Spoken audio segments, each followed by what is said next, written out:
निधन वार्तावर आपल्याला परीक्षेला नेहमी प्रश्न विचारले जातात. तर पाहता नुकतंच देशाचे माजी गृहमंत्री शिवराज पाटील चाकूरकर यांचं निधन झालेलं आहे. मग हे देशाचे माजी गृहमंत्री होते आणि प्रत्येक परीक्षेला आपल्या निधन वार्तावर एकतरी प्रश्न विचारला जातो. मग पाहता भारताचे माजी गृहमंत्री शिवराज विश्वनाथ पाटील यांचं निधन झालेलं आहे. त्यांना शिवराज पाटील चाकूरकर म्हणतात महाराष्ट्रामध्ये. मग त्यांचं निधन कधी झालंय? 12 डिसेंबर 2025 रोजी त्यांचं निधन झालेलं आहे. जन्म चाकूर, लातूर जिल्ह्यामध्ये त्यांचा जन्म झालेला आहे. त्यांचं वय 91 वर्ष होतं. लातूरचे नगराध्यक्ष पदापासून देशाच्या गृहमंत्री पदापर्यंत इतका मोठा त्यांचा प्रवास होता.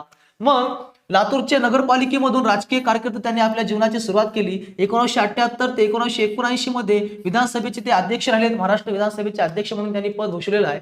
1980 ते 2004 पर्यंत सलग 7 वेळा ते लातूर या मतदारसंघातून ते खासदार सुद्धा राहिलेले आहेत. 1991 ते 1906 मध्ये लोकसभेचे 10 वेळा 10वे ते सभापती होते. लोकसभेचे 10वे सभापती म्हणून सुद्धा त्यांनी आपलं काम पाहिलेलं आहे.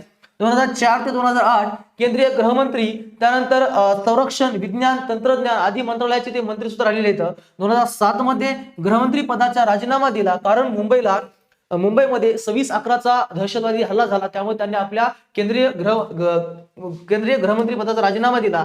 त्यानंतर 2007 ते 2015 मध्ये पंजाब राज्याचे राज्यपाल होते. अशा प्रकारे त्यांची ही जीवनाची राजकीय कारकीर्द आहे, फार मोठी राजकीय कारकीर्द. आणि नुकतंच यांचं निधन झालेलं आहे. जे आपल्या महाराष्ट्रामधले व्यक्तिमत्व होते, त्यामुळे त्यांच्यावर परीक्षेला 100% प्रश्न बनू शकतो. चला, अशाच प्रकारे चालू घडामोडीच्या नवीन माहितीसाठी नवीन असताल तर आपल्या चॅनलला सबस्क्राईब करून ठेवा.